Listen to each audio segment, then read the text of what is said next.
Fala, ilustre! Tudo bem? Eu sou Francis de Cristo, sou caricaturista, sou ilustrador, fundador da Evolução Diária e é uma honra gigantesca estar aqui falando com vocês da Pixel Show. Muito obrigado por me trazerem aqui para falar para essa galera.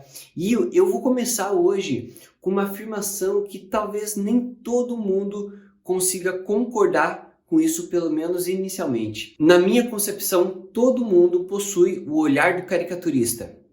Mesmo que não desenhe, mesmo que desenhe um pouco, mas nunca tenha feito uma caricatura, mesmo que nunca tenha saído daquela fase do boneco palito, eu vou mostrar hoje, durante esse papo, como que você vai identificar esse teu olhar do caricaturista e até como que você pode trabalhar ele para que se amplie a sua visão, se amplie a sua noção de percepção do rosto das pessoas, tá? Mas primeiro, eu acho que é interessante a gente pontuar o que é caricatura de outros estilos de desenho, né? Principalmente ligados aí ao humor gráfico, tá? Então existe alguma confusão que vem por parte das pessoas que não trabalham especificamente com essa área e até mesmo com pessoas que estão querendo ingressar na área de caricatura ou na área de retrato e às vezes confunde um pouco os termos, tá? Então vou começar essa descrição aqui pelo retrato. Isso porque ainda tem pessoas que pensam que o retrato se chamaria caricatura, né? Então, na verdade, não. O retrato é uma reprodução fiel do rosto de uma pessoa através de uma foto, através de um vídeo ou de uma forma ao vivo ali, presencialmente na frente da pessoa. Então, o retrato ele não tenta distorcer nada, tenta realmente reproduzir o rosto da pessoa através do desenho, tá? Então, esse é o retrato artístico. Aí, entrando na parte de humor gráfico, a gente vai ter aí a caricatura, que é a estilização do rosto de uma pessoa, é você pegar os traços fisionômicos dela e modificar a fim de tentar deixar isso engraçado, deixar cômico, às vezes até fazer alguma crítica, enfim, é uma forma de você trabalhar os aspectos físicos da pessoa, ou até mesmo comportamentais da pessoa, de uma forma mais exagerada, de uma forma a ampliar aquela sensação que essa pessoa está te trazendo. Outra forma de humor gráfico seria o cartoon, tá? O cartoon é uma forma de você trazer uma ideia através de um desenho, então ele acaba sendo representado através de um desenho, muitas vezes não tem nem uma fala, nem um texto escrito, outras vezes possui o texto, porém tem uma diferença entre o cartoon e o charge. O charge já vou falar sobre ele. O cartoon, você não está associado a nenhum período histórico ou principalmente nenhum fato jornalístico, né? Então não está ali preso no tempo e no espaço. É realmente uma ideia um pouco mais abrangente. Então o cartoon ele pode tratar sobre relacionamentos, ele pode tratar sobre condições do clima e tal, a não ser que essa condição do clima esteja sazonalizada, né? Então, sei lá, um tufão que atingiu a ilha de Florianópolis já está na categoria de charge. Então, entrando na parte de charge, ele está preso a algum fato histórico ou algum acontecimento na política. Enfim, ele é uma representação também humorística, né? Um humor visual ali, só que ele está associado a algo que realmente aconteceu, a algum contexto histórico ou alguma localidade específica. Então a charge ele tem essa função de estar ali noticiando, não necessariamente noticiando, mas aliada a alguma notícia, e geralmente tem também ali a impressão ou a opinião tanto do artista quanto do meio que está veiculando aquela arte. Então a charge e o cartoon tem essa diferença. Cartoon atemporal, charge preso a alguma notícia, algum acontecimento. Ainda tem as tirinhas, né? As tirinhas geralmente então seria uma forma de compor uma historinha ali pequena, curta, então seria uma história em quadrinho curta. Geralmente a gente vê isso em jornais ou revistas.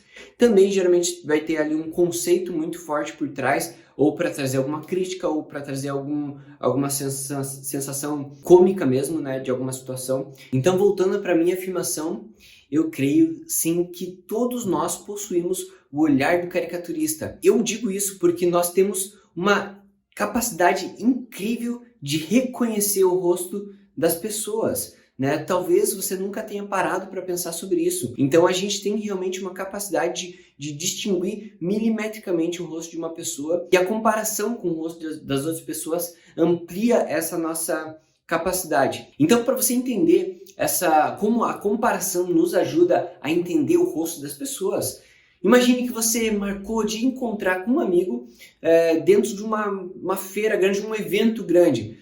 Um evento tipo Pixel Show. Então imagine que você vai lá, vai encontrar um amigo ali num evento muito grande, tem muitas pessoas lá, e faz muito tempo que você não encontra esse amigo. Às vezes esse amigo mora em outra cidade. Entra lá, você não sabe nem a roupa que esse teu amigo vai estar usando, então você não tem ali algumas outras características para te ajudar a identificar esse teu amigo. Porém, de longe, eu tenho certeza que você consegue reconhecer esse teu amigo só pela expressão corporal, ou, claro, se você olhar, conseguir ter acesso aos rostos das pessoas, também pela distinção do rosto das pessoas, da fisionomia de todas as pessoas que vão estar ali, você facilmente vai identificar o rosto desse teu amigo. E você já parou para pensar como, às vezes, é pouca a mudança de um rosto para o outro, né? Podem ter rostos ali todos semelhantes, ou até biotipos muito semelhantes. Então imagine que seu amigo é alto, careca, ele tem um cavanhaque, olhos verdes, com sobrancelha grossa. Imagine que ele tem mais ou menos essas características. Se várias pessoas estiverem com as mesmas características, ou seja, imagine que são um monte de dublês desse teu amigo. Mesmo assim você consegue identificar ele. Então tamanha é a nossa capacidade de identificar o rosto humano, o que não acontece talvez tão facilmente com animais, né? Então eu tenho certeza que também se você tem um cachorro de estimação, se você leva esse teu cachorro para um parque, até às vezes é o encontro de cachorros da mesma raça que o teu cachorro. Então são cachorros muito semelhantes ao seu. Ainda assim eu tenho certeza que você vai conseguir distinguir qual é o seu cachorro perante todos aqueles outros cachorros. Porém, se é um cachorro que você não tem tanta familiaridade assim, às vezes é o cachorro de um amigo, talvez você não consiga distinguir ele tão facilmente de outros cachorros parecidos com ele, né? Mas pessoas, sim, a gente tem essa capacidade. O interessante é que as mudanças nos rostos das pessoas podem ser milimétricas para gerar um resultado muito diferente, muito expressivo dentro da fisionomia da pessoa. Não é à toa que muitos gastam muito dinheiro para, às vezes, mover milímetros, né, da altura da boca para aproximar do nariz, ou para reduzir ou para ampliar milimetricamente alguma parte do nariz, enfim, de alguma parte do rosto, e aquilo já gera uma sensação de conforto na pessoa porque atingiu um objetivo de ou ter o nariz mais empinado, ou sei lá, de ter a boca mais volumosa, enfim, alguma coisa ali para mudar na estética da pessoa, e às vezes essa mudança é milimétrica. Então é muito interessante a gente primeiro entender sobre isso. A gente tem essa capacidade gigantesca e talvez você nunca tenha parado para pensar sobre isso. Uma prova dessa nossa capacidade de reconhecimento facial é a arte forense, que é aquele tipo de desenho que é feito nos retratos falados, né? Então, quando alguém está desaparecido ou quando tem algum suspeito e alguma pessoa, alguma vítima ou alguma pessoa que viu ali o crime, né, que visualizou o crime, pode relatar para algum artista que pode desenhar isso, tanto manualmente quanto digitalmente, ou pode também fazer algum tipo de fotomontagem. Já tem vários tipos de tecnologia que permitem que a imagem da pessoa seja bastante aproximada, e claro, tem a técnica ali por trás do artista que vai fazer de tudo para pegar as melhores informações e transformar aquilo numa arte, num desenho. Mesmo nessas situações muitas vezes traumáticas, né, é possível ainda conseguir com que a pessoa relate, ou melhor, o artista consegue guiar a pessoa para extrair aquelas informações e conseguir colocar no papel. E aí, você quer ver como isso funciona?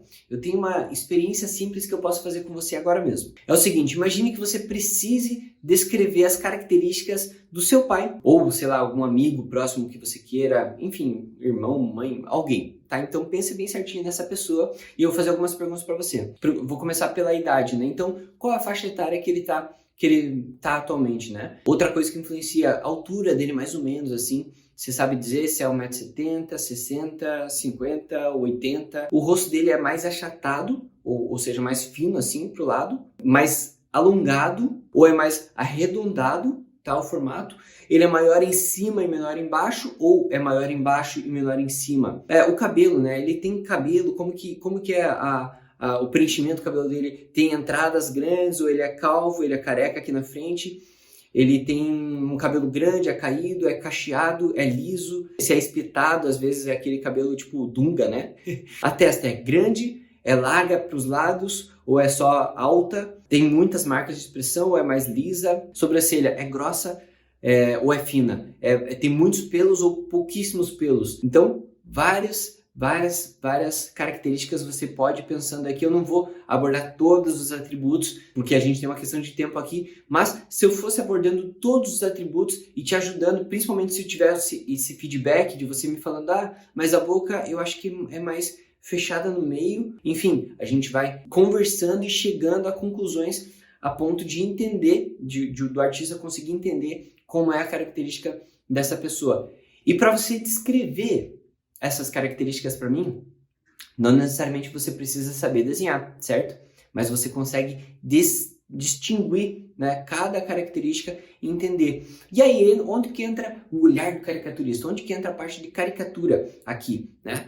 Então a gente vai partir para uma parte um pouco mais criativa. Eu imagino que durante essa descrição, alguma coisa te surgiu no sentido de não, a testa é realmente larga, é bem larga, a gente até chama a atenção da gente, a gente brinca com isso, a gente faz bullying com o velho com relação a isso, ou o nariz, né? Muitas vezes, nariz de idosos tendem a ser muito maiores, né? Porque a cartilagem continua crescendo, assim como a orelha, né? Continua crescendo, então muitas vezes tende a ser um nariz muito grande, mas não necessariamente precisa ser grande para ser caricato, né? Eu já vou falar sobre isso, mas provavelmente em algum momento de você lembrar do aspecto da pessoa, você identificou que algo ali chama mais atenção do que outros rostos, né? Ou seja, essa parte, ou seja, a sobrancelha, ou seja, a entrada da testa.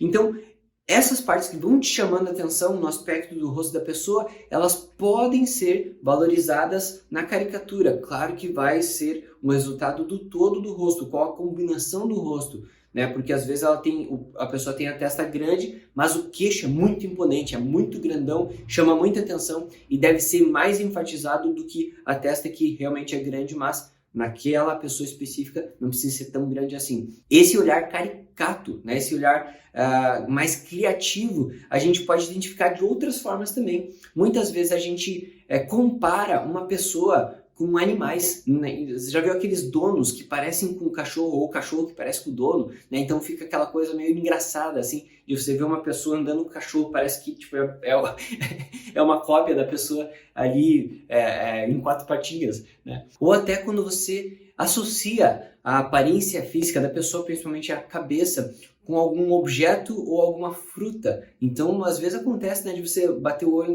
em alguém e você olhar assim, nossa, que cabeça de lâmpada, ou cabeça de bigorna. Enfim, tem várias associações que a gente pode fazer e que às vezes a gente faz de forma muito natural. Inclusive assim que acontecem os bullying, né? Quando a pessoa ali brinca de uma forma mais ácida e um pouco mais agressiva, né, com a aparência física da pessoa, principalmente a aparência física da pessoa, e aí fica ali martelando naquilo e a pessoa não gosta e vira aquela pressão, enfim, tem esse tipo de bullying também. E ele também está associado a essa forma criativa de olhar para o outro, de olhar as características do outro e exagerar aquilo de alguma forma, né? Brincar com aquela situação. Claro que ali essa questão do bullying, eu não estou incentivando isso. Eu estou falando que isso está associado ao mesmo tipo de olhar que o artista caricaturista tem. E eu até digo que o praticador do bullying tem salvação, né? Se essas pessoas concentrassem o seu esforço em não ofender as outras, mas transformar isso em uma expressão artística, em algum desenho, né? Provavelmente ela ia abordar ali de uma forma diferente, ela ia desenvolver uma habilidade artística e isso pode também se transformar numa profissão. Eu até brinco com os meus clientes, principalmente os clientes de desenho ao vivo, ali, de caricatura ao vivo, onde a pessoa está um pouco mais tensa e preocupada com o que vai sair, eu até falo, olha, eu sou eu sou profissional que sou pago para fazer bullying com as pessoas, então se prepara. Então eu brinco com a situação, porque realmente a gente está ali para se divertir, para gerar algo cômico e engraçado, em respeito à imagem da pessoa, na imagem física, ali, o aspecto físico da pessoa. E desenvolver essa habilidade, inclusive, vai mostrar para você que a caricatura não está baseada nos defeitos da pessoa. Muitos acreditam que para você ser um caricaturista você precisa enfatizar, exagerar o defeito das pessoas, mas não é só no defeito que a caricatura está fundamentada, né? Você pode trabalhar com as características mesmo das pessoas, aquelas mais marcantes. Então, por exemplo, imagine aí o Brad Pitt, um cara bonitão, charmoso, elegante, que parece que não tem nada ali fora do lugar. E aí você observa que ele tem uma mandíbula extremamente quadrada, bem expressiva, bem grande, né? Que não prejudica a aparência física dele. Você pode exagerar isso, deixar muito mais largo, muito mais quadradão, assim, do que realmente é. Então isso também é você fazer a caricatura dele. Mesma coisa a Angelina Jolie, né? Ela tem ali, a boca dela é tipo, exageradamente grande e isso não prejudica a aparência física dela. E é nesse ponto que você pode até salientar e brincar e exagerar e distorcer isso ao máximo, tá? Existe uma técnica de desenho para você criar os seus personagens, criar a cabeça dos seus desenhos de uma forma mais equilibrada, um pouco mais, como se fosse uma fórmula ali, né? Que foi criada pelo artista Andrew Loomis, né? É uma técnica realmente bastante conhecida e praticada no meio do desenho dos ilustradores. Uma coisa, e assim, ela vai te dar uma medida ali, vai te dar algumas medidas que vão te ajudar muito, vão te orientar a não deixar o teu desenho desproporcional, tá? Uma coisa que é muito importante e que às vezes não é falado é que essas medidas, esses padrões, eles servem muitas vezes como um ponto de partida. Inclusive na caricatura, se você tem a noção dessas medidas na sua cabeça, você consegue identificar o que naquela pessoa está fora desse padrão, tá? Então, por exemplo, de acordo com o método Loomis de desenho, se você vai lá representar uma pessoa e descobre que o nariz dessa pessoa não está começando aonde teoricamente deveria começar e sim está um pouco mais acima, ou seja, tem uma distância maior entre o nariz e o começo da boca, então isso já é uma evidência para você que aquela parte ele pode ser ampliada ainda mais essa distância. Às vezes o nariz, em vez de começar um pouquinho só acima, ele pode começar no meio dos olhos, né? Lá em cima mesmo. Então brincar com essa situação, se realmente a aparência física da pessoa é isso que está apontando. Então o olhar do caricaturista é um pouco disso, é um pouco dessa percepção que a gente tem com relação ao rosto das pessoas, com relação a essa nossa super habilidade de reconhecer milimetricamente o rosto das pessoas, mesmo que sejam pessoas muito parecidas, a gente consegue identificar a diferença entre uma e outra, né? Mesmo que a gente nunca tenha visto essas pessoas, a gente consegue olhar as duas pessoas na nossa frente e identificar, ó, essa aqui tem o nariz maior, essa aqui tem o queixo maior e tudo mais. Então, tudo isso vai contribuir para que o seu olhar do caricaturista seja desenvolvido. Então, aí está um ponto muito importante dessa minha afirmação que eu fiz lá no começo. Todos nós possuímos o olhar do caricaturista, porém nem todos nós a desenvolvemos. E eu digo isso por mim, né? Quando fui começar a fazer as minhas primeiras tentativas de caricatura, aquilo parecia um bicho de sete cabeças, parecia que eu não conseguia de jeito nenhum olhar as pessoas de uma forma diferente daquela que eu estava olhando. Então eu sempre desenhava elas daquela mesma forma, como se fosse um retrato. E aí eu fui aprendendo a desenvolver esse meu olhar do caricaturista, aprender a identificar os pontos chaves das pessoas, o que estava me chamando a atenção das pessoas. E depois eu entrei com a parte artística. Então toda essa parte do olhar do caricaturista é conceitual dentro da caricatura.